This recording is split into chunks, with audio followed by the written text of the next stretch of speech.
Bismillahirrahmanirrahim. Assalamualaikum warahmatullahi wabarakatuh. Baiklah, saya di sini akan menjelaskan tentang 4 teori belajar. Teori yang pertama adalah teori behavior.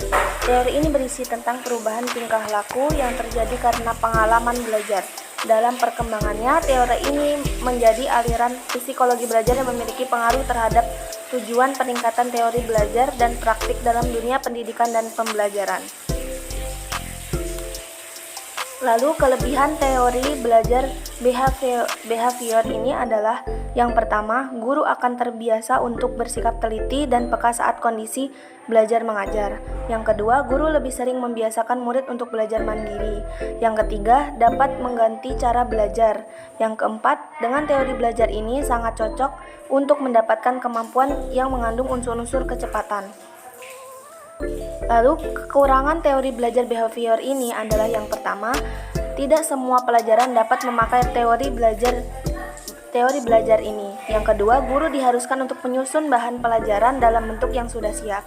Yang ketiga, dalam proses belajar mengajar, murid hanya bisa mendengar dan menghafal yang didengarkan. Lalu yang kedua adalah teori kognitif. Berbicara tentang teori kognitif, yaitu teori yang berbicara tentang manusia yang membangun kemampuan kognitifnya dengan motivasi yang dilakukan oleh diri sendiri terhadap lingkungannya.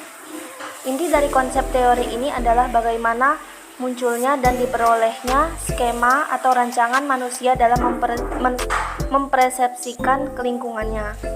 Dalam tahap-tahapan perkembangan manusia atau saat seseorang mendapatkan cara baru dalam memaknai informasi secara mental. Kelebihan dari teori belajar kognitif yang pertama adalah memudahkan siswa untuk memahami materi belajar. Yang kedua, siswa menjadi mandiri dan lebih kreatif. Lalu kekurangan teori belajar kognitif yang pertama adalah teori yang belum bisa digunakan pada semua tingkat pendidikan. Yang kedua, pada pendidikan tingkat lanjut teori ini sangat susah untuk diterapkan. Lalu yang selanjutnya adalah teori konstruksivisme. Konstruksi yaitu artinya membangun. Jadi teori belajar konstruktivisme yaitu suatu usaha yang dilakukan untuk membangun tata hidup yang berbudaya modern. Teori belajar ini berlandaskan pembelajaran kontekstual atau dengan kata lain manusia membangun pengetahuan sedikit demi sedikit yang hasilnya disebarkan melalui konteks yang terbatas. Kelebihan dari teori belajar konstruktivisme ini yang pertama adalah dalam proses belajar mengajar, guru dapat mengajarkan para murid untuk mengeluarkan ide-idenya atau gagasan-gagasannya. Yang kedua, semua murid harus bisa mengingat pelajaran yang sudah diajarkan karena mengikuti proses belajar mengajar secara langsung dan aktif. Yang ketiga, pengetahuan yang diterima oleh murid akan mudah diterapkan dalam kehidupannya. Sedangkan kekurangan dari teori belajar konstruktivisme yaitu yang pertama, teori belajar ini lebih susah untuk dimengerti karena ruang lingkupnya lebih luas. Yang kedua, tugas guru menjadi tidak semaksimal mungkin karena murid diberi kebebasan lebih banyak. Lalu yang terakhir, teori humanistik. Teori humanistik ini adalah lebih cenderung melihat perkembangan pengetahuan dari sisi kepribadian manusia. Hal ini dikarenakan humanistik itu sendiri merupakan ilmu yang melihat segala sesuatu dari sisi kepribadian manusia.